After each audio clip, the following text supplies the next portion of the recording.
context to say, I need a Venetian salami hearing because I'm not sure that all ties together, particularly where... You're technically out of time. Okay, technically out of time. Thought, go right ahead. I'll see if there's any other point that I think is necessary to reply to. You know, again, I think that this case is, he used the expression thin. This case is no thinner than Price. This case is no thinner than any of the other cases that find jurisdiction based on one email, one piece of mail directed into Florida. I'm happy to answer any other questions. I know there have been a lot. All right. Thank you, gentlemen. Thank you. Well done. All right. We're going to move on to the Bank of America in Asbury.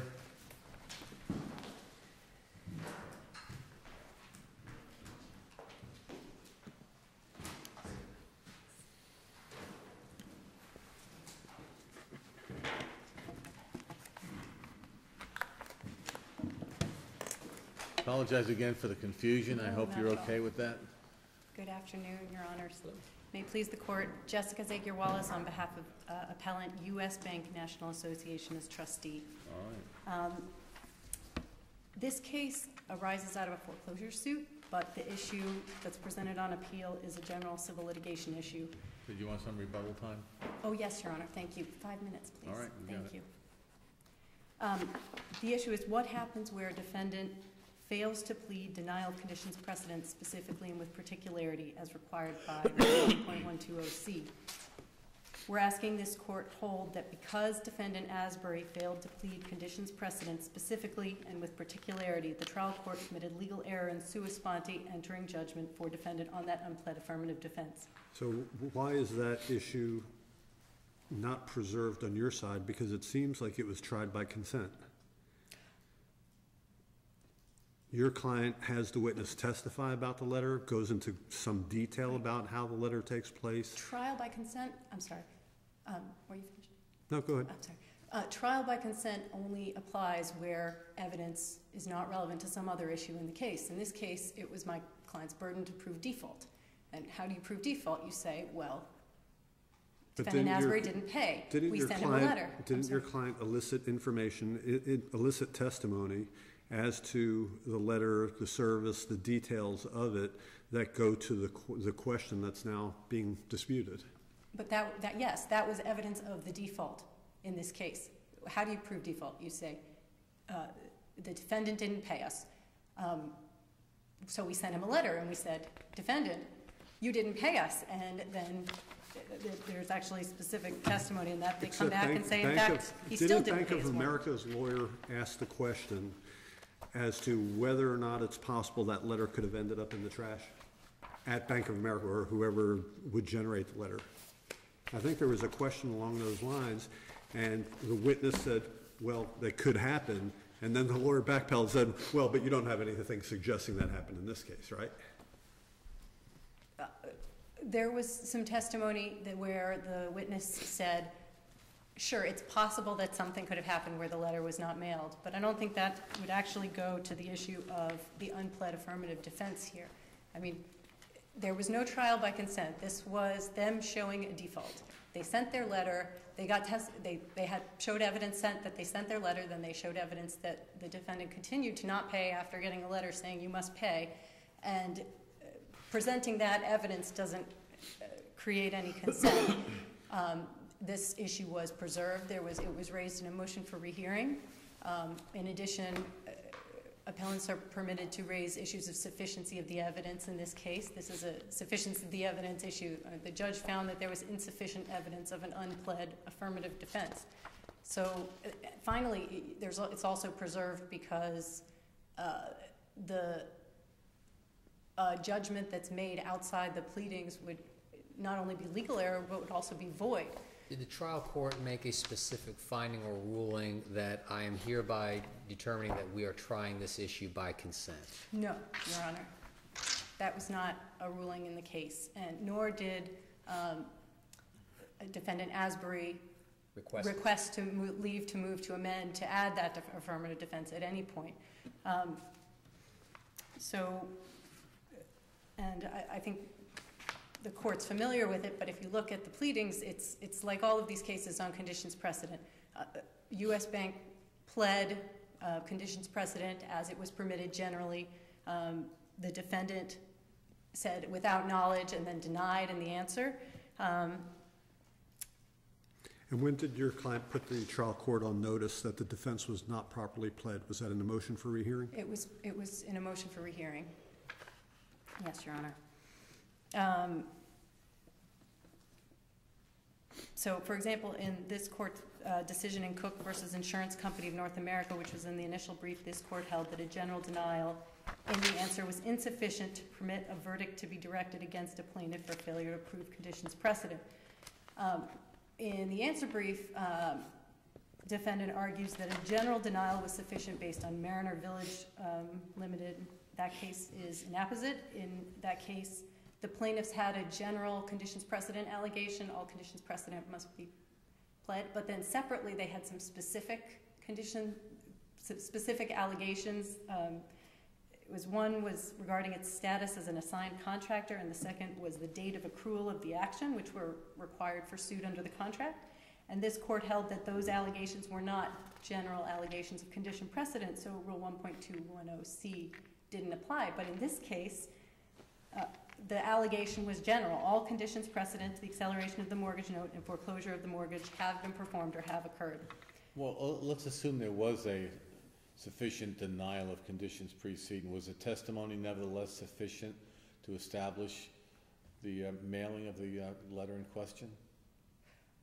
I think that, okay, so the second issue, the trial court erred as a matter of law in holding that there was no evidence of mailing the letter. And that would be a de novo consideration because this was just against the evidence. Your case ends at that point, you get a reversal. So I'm just saying, you have another issue that you prevail on in the alternative? Yes, Your Honor. The second issue was that the court's ruling that there was no evidence of mailing was incorrect as a matter of law. And there was no objection at the time the court orally made that ruling, was there? Did anybody say, end of the case? At that moment, did anybody say, Judge, that's not an issue before you? Well, the judge, oh, I'm sorry. You mean on the first issue? At the end of the evidentiary hearing, when the judge asked some questions, I think of the witness, if I recall, and then there's an objection of the letter coming into evidence, and the judge says, well, I'm going to let it in for a limited purpose, but I'm not letting it in to demonstrate whether it was mailed or not. Then the judge rules, I'm going to enter judgment for the defendant, nothing in the evidence to satisfy the court's need to know that the default letter was mailed, and goes on. Does anybody tell the judge, that's not before you, that was not properly pleaded as an affirmative defense? In the motion for rehearing, that was raised. Was it raised at the trial? Not at the trial level. Okay. However, that is, we would say that's a sufficiency. Is that sufficient preservation to raise it for the first time in a motion for rehearing when you had an opportunity to object at trial? Yes, Your Honor. It's a legal issue. It could be raised in the motion for rehearing. In addition, it's also preserved because it's a sufficiency of the evidence. The judge found that there was insufficient evidence of something that wasn't pled. So that's a sufficiency argument that can be made to this court where it was a judge trial under 1.530. Finally, when a judge rules outside the pleadings, when a judge enters judgment against somebody on something that wasn't pled, you're not expected to be ready with an objection on that point. That's void. That judgment's void as being outside the pleadings. In addition to being an error, it's also void. So for those three reasons, it's preserved. Of course, had you raised the objection, the other side could have asked to amend the pleadings in conformity with the evidence. They could have done that at rehearing as well. Could they? Post-trial? Theoretically. After the evidence is all nobody closed? did that. I mean, realistically, the facts of this case is nobody... Excuse me, counsel. I'm sorry. If it's done at trial, both parties would have the opportunity to then say, well, Judge, then we need to reopen the evidence, we want to present more evidence and so forth. After the trial is done, I'm not quite sure you can get there. That's the reason for a contemporaneous objection. I think there are numerous cases that hold that you can't raise something, an affirmative defense that's outside of the pleadings, or I don't know about affirmative defense, but you can't raise an issue that's outside of the pleadings and sua sponte enter judgment on one party. I mean, they didn't even ask for, the defendant didn't even make a motion for this. This was a sua sponte ruling by the judge. My client had no notice that this was even going to be the ruling at this point, because there wasn't even a motion pending by the other side saying, please rule on the basis of conditions precedent. There hadn't been any closing argument yet. So, well, your client wasn't really surprised when it was addressed during the evidentiary proceeding while the witness was testifying. And the judge even asked a couple of questions on that issue. but the fact that they were asking questions ultimately didn't matter, because this was cumulative evidence of their default. I mean, they didn't have to show this letter, but they could. They could show that it was sent and that the defendant continued to fail to pay the mortgage after receiving a letter saying, you must pay the mortgage. So,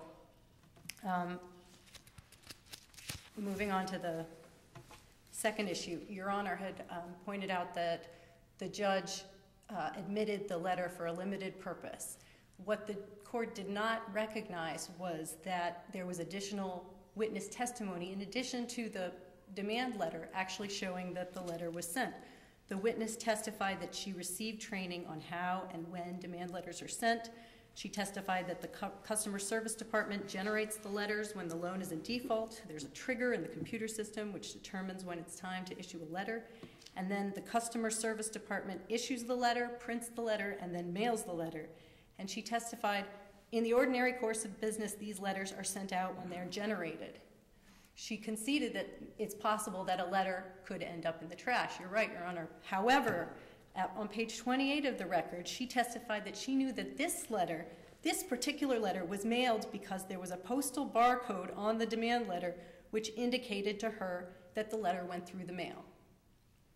So there was evidence of this, and in the final judgment, the trial court ruled that plaintiff failed to introduce any evidence to satisfy the court that the conditions precedent were met and the default letter were mailed, and that's simply incorrect. There was evidence of this, and on that basis, for both of those independent arguments, we believe that reversal should occur and remand should be granted to the trial court for further proceedings.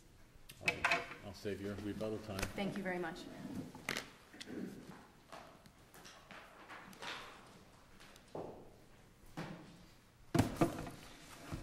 May it please the court, Dan Fernandez here on behalf of Mr. Asbury. Your Honor, the crux of this case is this is not like your general foreclosure cases where all conditions precedent matter has been alleged. Specifically here on the record is the complaint where on paragraph number 9, it states, and I'll read it verbatim, that the condition preceding alleged is to the acceleration of the mortgage note. Now that is a very specific allegation because it's talking only about acceleration of the mortgage note. If we look at the record, you'll see that in the mortgage, there's a specific paragraph dedicated to acceleration of the mortgage note, and that is found in paragraph 22. Moreover, in the cases cited by... I just want to double check something. So I'm sitting here looking at the complaint.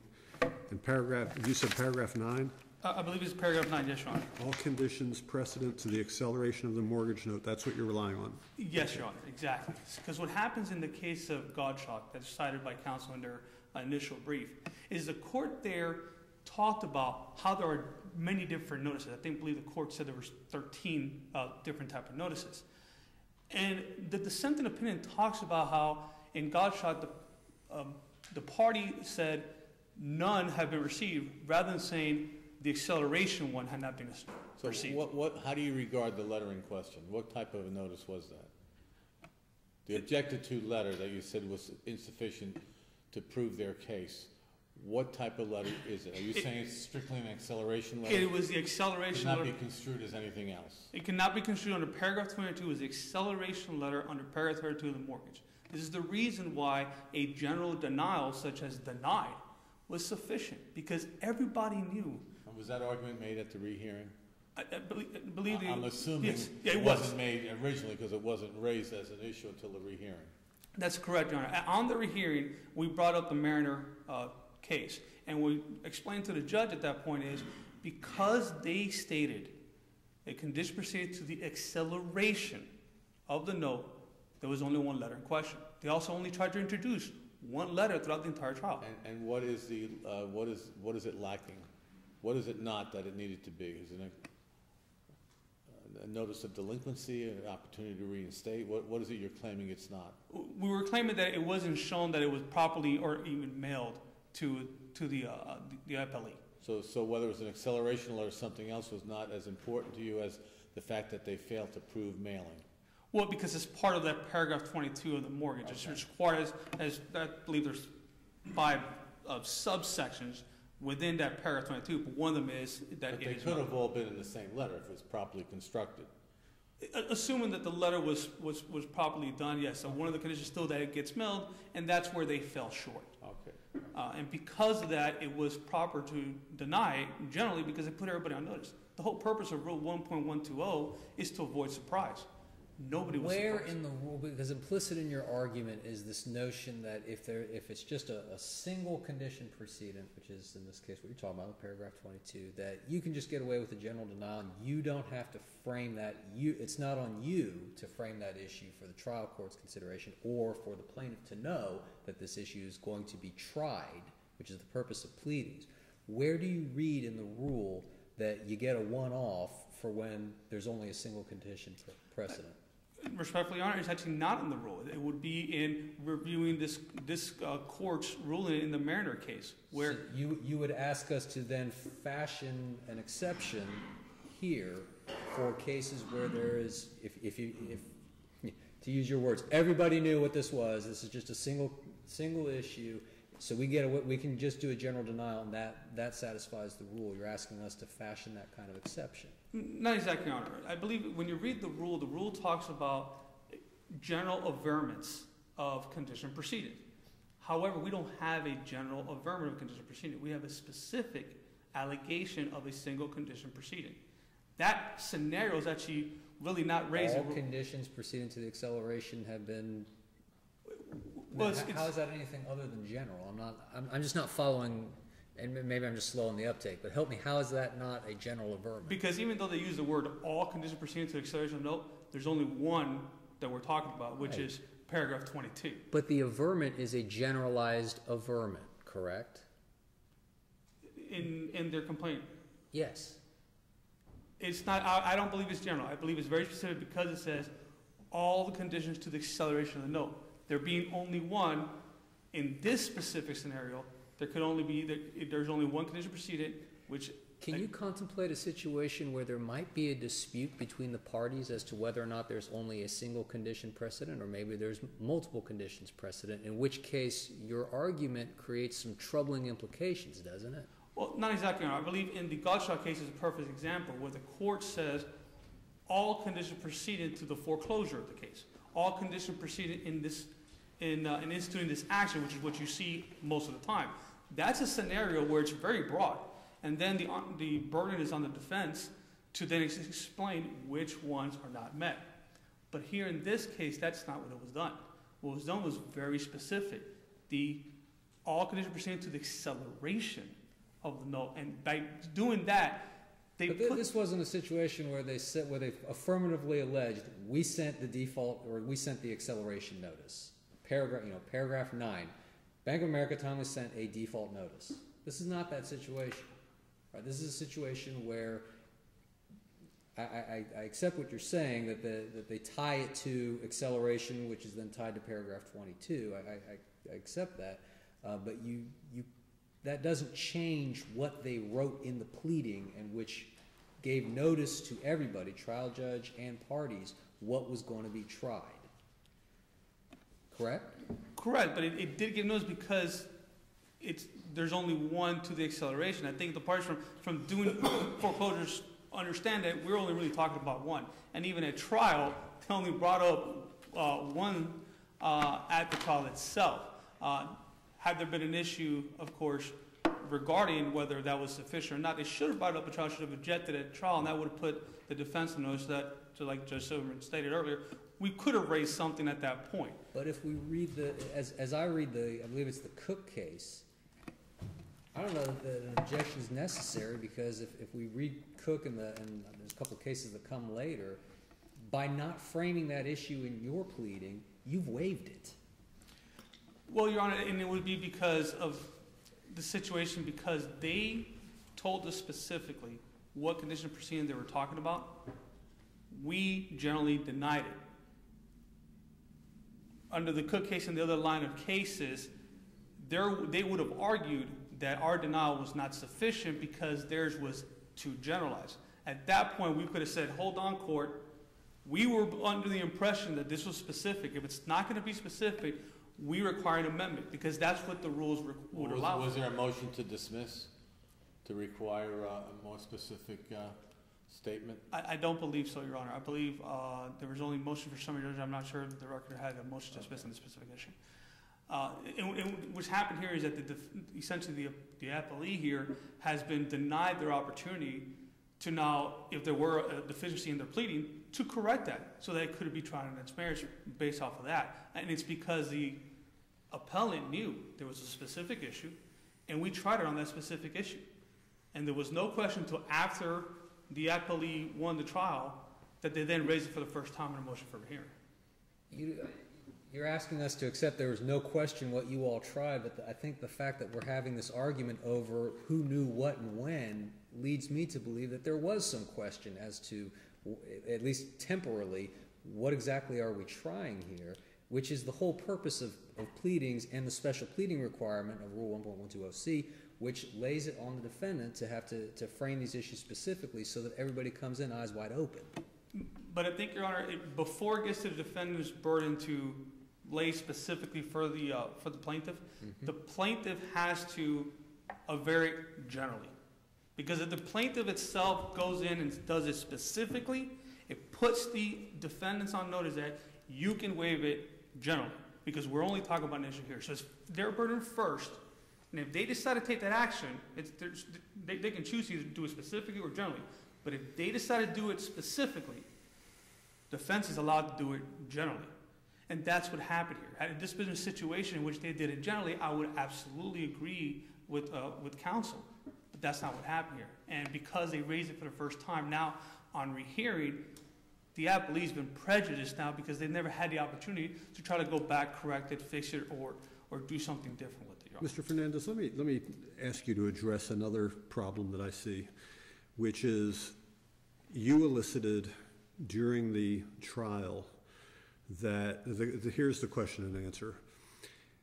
So you have no idea, this is to the witness, you have no idea whether this document was ever made or not, correct? Answer, I do. Yes, I do. We have the postal barcode on here, so then it did go through the mail, which seems to be affirmative testimony, her knowledge, rightfully or wrongfully, she says it went through the mail.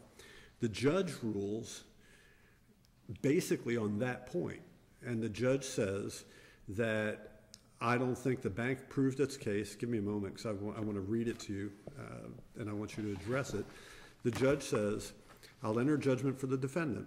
There's nothing in the evidence to satisfy the court's need to know that the default letter was mailed. So you juxtaposition that statement with what you elicited from the witness, who said it was mailed because of the postal code. Then the judge says, the witness testified that there were records, but none of those have been introduced. The default letter itself contains what purports to be a postal code, but the postal code is itself hearsay. The problem I'm having is nobody objected to hearsay. I'm not sure the judge gets to raise that objection in your favor when you're the one who elicited the testimony. Well, and I believe, Your Honor, what happened was I kept pressing the witness on it, and she then talked about some business notes. You didn't move to strike the testimony. You didn't say, Judge, I object, strike that, that's hearsay. That came in, and then the judge in her ruling says, well, I'm not going to rely on that, that's hearsay. Not only wasn't it not objected to, but you elicited it. Maybe inadvertently, but you elicited it. And the witness said it was mailed because the postal code's on there. Correct, and then later on she actually would contradict herself a little when her counsel then asked about that, and did it go to the trash? Do you have any way of knowing whether it went in trash or not? And said, sure, it could have happened. And then, of course, there was the issue about these business notes. And I think the judge actually looked at the business notes and looked at the fact that they never introduced the business notes that she was relying on. And the witness was relying on those business notes to then determine whether or not this letter was ever mailed. And because those business notes were not relied on, I mean, the judge even gave counsel an opportunity to try to introduce those. I believe the judge said, it's not to my satisfaction. And allowing the plaintiff's counsel to continue to question the witness, and the plaintiff's counsel just didn't bring up the issue about the business notes and what they actually said and what the witness was relying on. So the witness first stated, sure, it's mailed, then stated, but it's all based on my business notes, and then finally stated, but it could have been lost. So essentially, those are all contradictory statements. And the judge says enough to maybe pull that in, but she really does seem to focus on, while there's a postal code, I'm not satisfied because it's hearsay. That seems to me to be the judge saying, well, if it's not hearsay, I could probably go with it. And nobody objected to hearsay. And again, I've got to lay the fault on you to a degree because it came out during your examination, and I understand you didn't want necessarily to elicit that, but it did come out. So I'm going to ask both counsel to address this. If we were to reverse, what happens? Well, then we have an issue now. And just real quick, Your Honor, on page 31 of the record, I did object to the letter as hearsay. I'll just submit that it probably wasn't as detailed of a hearsay objection as what Your Honor's getting at. It might also have been helpful had your client testified she didn't receive the letter, and there seems to be, We never got to that point, Your Honor. Well, and that's right, the court cut it off. Correct. Now, here's what our position is. What will happen is that you were reversed and send this back to trial court. They're going to have an issue regarding standing. And this was actually pulled out from the record, and we're under the tipsy coachman doctrine, and we would argue that the court got it right. An issue here was that Bank of America is the one that filed this action. However, sometimes afterwards, they move to substitute party plaintiff, and what they allege is that the party changed names. But during the course of trial and seeing some documents, we'd see they didn't change names. This was a trust back in 2007 that had this note, which preceded the date this action was filed. What they try to do is they try to cure standing. And here, I believe it's exhibit number 5 in the trial court, showed that when they brought in their investor depository record, it showed that the proper party should have been U.S. Bank all along. But they didn't file as U.S. Bank. They filed it as Bank of America. Now, what occurs is we never get to this question because it gets mooted out after the motion for rehearing gets denied. But if this case were to go back, that's exactly what the issue is going to be. They never had standing, and we still get to the same result. Because of that, the tipsy coachman doctrine. Your position is if it gets reversed, it goes back for retrial, and who knows what other pleadings might come up, but it goes back. It does not result in a victory for an outright win for Bank of America on these facts. That's correct. It still wouldn't get to an outright win because at the end of the day, you can't cure standing. Standing is an issue that must have... I think we have a good handle on standing. Okay, very well. We've written enough opinions on that in the last year. Very well. So our position will be, even if you sent this back, same result. It just takes longer. And that doesn't serve anybody's purpose here. But yes, Your Honor, under the tipsy coachman doctrine, that's what would happen. All right, thank you. Thank you, Your Honor. So I think we saved you 5 minutes. Do you want for rebuttal if you need them? Thank you. So, counsel, if we reverse, do you agree it goes back for a new trial? Yes, Your Honor, it would go back, remand for further proceedings. I don't know if the court would want to reopen testimony or... Well, considering that yes, they went yes, on... we would agree that it could be reversed and go back for a new trial. On the first point about the allegation regarding general conditions precedent, I've looked through the mortgage here, and